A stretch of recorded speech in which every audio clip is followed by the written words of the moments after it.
S'il est une question sur laquelle François Hollande était attendu lors de sa visite au Québec au début du mois, c'est bien celle des frais de scolarité.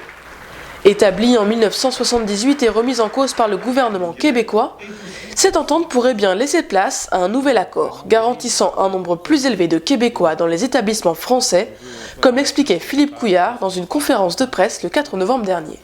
Nous voulons également que les étudiants français puissent continuer à venir ici en bénéficiant d'un traitement spécifique, mais nous voulons également qu'il y ait plus d'étudiants québécois qui se rendent en France, dans les universités et éventuellement dans les grandes écoles.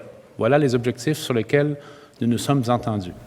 Un accord pas encore précisément défini, mais dont l'avancée reste positive, selon la ministre française de l'Éducation nationale Najat Vallaud-Belkacem, ainsi que Frédéric Lefebvre, député des Français d'Amérique du Nord. Il y a eu une discussion entre le Premier ministre québécois et le Président de la République française, au terme de laquelle ils ont convenu qu'il fallait trouver une solution qui satisfasse cet enjeu-là et qui permette au maximum d'étudiants d'étudier dans de bonnes conditions et aux étudiants français déjà engagés dans des études au Québec de pouvoir les poursuivre sans connaître d'augmentation de frais de scolarité.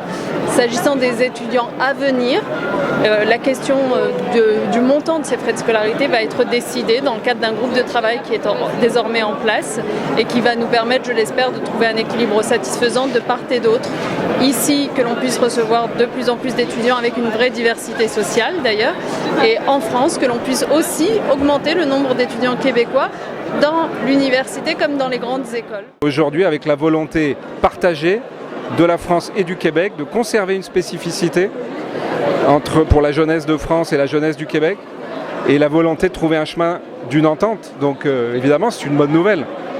Et comme le président de la République l'a dit, on a aussi l'assurance que pour tous les élèves qui sont dans le système aujourd'hui, il n'y aura pas de remise en cause. Donc voilà, ce sont quand même des nouvelles rassurantes, mais beaucoup de travail devant nous. Mickaël Pilater, élu consulaire et instigateur de la pétition contre la hausse des frais de scolarité, s'est rassuré d'un blocage des frais pour les étudiants déjà inscrits et nous donne les pistes de réflexion actuellement discutées qui pourraient concerner les étudiants français dès 2015. Il y a plusieurs hypothèses qui sont mises sur la table. Il y a l'éventualité de mettre des quotas pour certains étudiants français et pas pour d'autres. La possibilité de réduire les frais de scolarité pour ceux qui iraient étudier au 2e et 3e cycle. Encore là, ce sont des éléments qui sont mis sur la table. Rien n'est signé, rien n'est décidé. C'est encore au gouvernement libéral et au gouvernement français de s'entendre là-dessus, qui devrait arriver dans les prochaines semaines parce qu'il faut préparer le budget de mars 2015 au Québec. Léo Bureau-Blouin, ancien leader étudiant du Printemps érable et président des jeunes du Parti québécois, a lui vivement critiqué la remise en cause même de cette entente par le gouvernement de Philippe Couillard.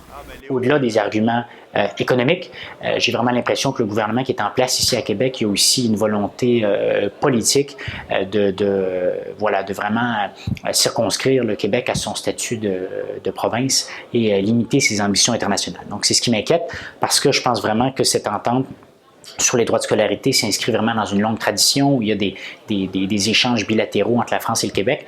Et je pense que d'annuler cette entente, ce serait vraiment un recul.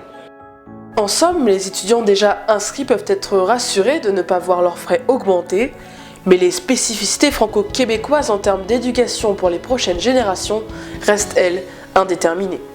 Un reportage de Rosanne Nicole, Nathalie Simon-Claire et Maëlle Bénard pour l'Outarde de Libéré à Montréal.